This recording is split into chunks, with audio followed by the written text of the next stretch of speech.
Well, hello, beautiful people. By the title, you already know what's going to happen in this video. This is my first cook with me, and I'm going to show you guys how I prepare our steak dinner. So definitely stay tuned. So after rinsing all the blood off of our steak, I like to add this unseasoned meat tenderizer that I've gotten from Kroger. Then I follow that up with some body seasoning. This can be found at Target. Y'all, it's so good. I use this on my steak and on chicken. And then I follow that up with some light soy sauce and try and make sure I choose the low sodium one. And then I just sprinkle those ingredients on top of each piece of steak. As mentioned, this is in a Rubbermaid container. Now I'm adding the body seasoning. And it doesn't matter how much or how little you use, just season to your liking. Then I'm gonna follow that up with some soy sauce because it helps to keep the meat tender. And now I'm just gonna flip each steak over and repeat the process.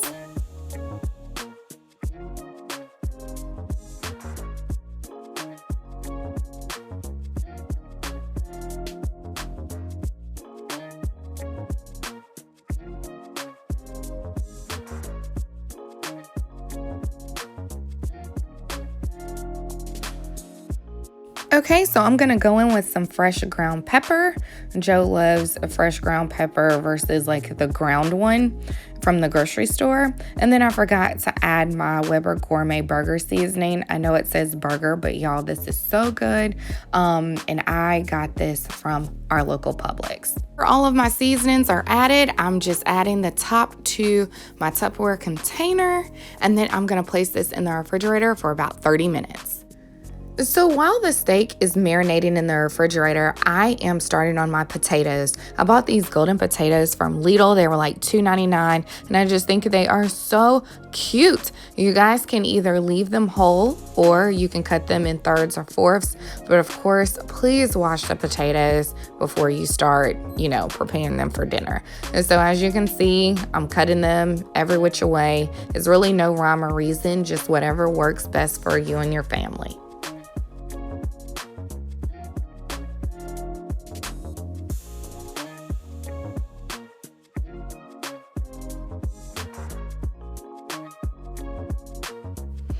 So now all of the potatoes are cut, and I am going to add them to my Pyrex dish. You do not need to grease this prior to adding the potatoes, so just throw them all in there.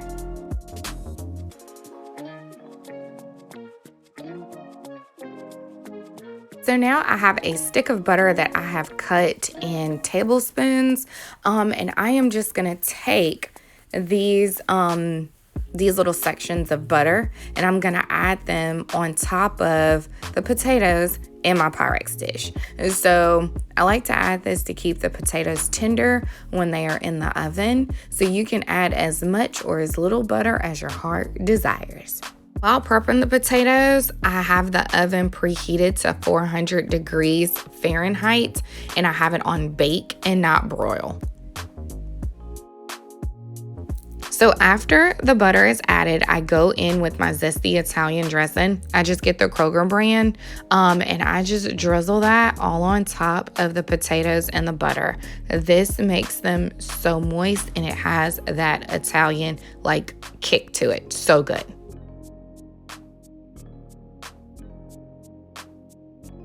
After all that, I go in and I add a cup of water. After this, I place these potatoes in the oven for 30 to 45 minutes. Voila! These potatoes smell so good, y'all. This is just literally the potatoes straight out of the oven, and the same amount of time it took for these to bake will take the same amount of time for your steak to marinate. And I just add my top to this and let them sit until we're ready to eat.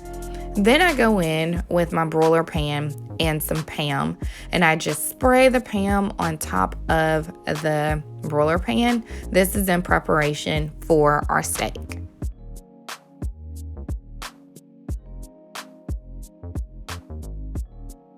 Okay, so now I'm just going to take my marinated steaks out of the Tupperware container and add them to the broiler pan. Y'all, I have my oven set at 400 degrees Fahrenheit. However, it is on broil and not bake. You can leave these steaks in the oven to your liking, whether you like your steak medium well or well done. I like to keep my steaks in the oven for 24 minutes, flipping them at 12 minutes.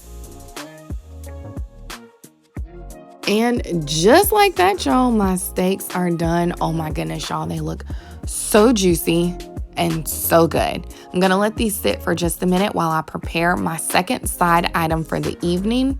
I am actually gonna be fixing some fresh cut green beans by Del Monte. Got these from Kroger on sale. I'm just gonna dump these into a pot with some fresh ground pepper and salt. And then I'm going to follow that up with some Italian seasoning. And then of course, you guys, y'all know what my favorite ingredient is. Butter. So about 2 tablespoons of butter, and I'm just gonna cook those on high until they're ready. And just like that, y'all, it is time to eat. Y'all, this looks so good, but nonetheless, this is definitely gonna conclude this video. If you like this video, make sure you give it a big thumbs up. Don't forget to hit that subscribe button and turn on that bell notification so you never miss an upload. And until next time, you guys, I will see you on the next one. Talk to you soon. Bye.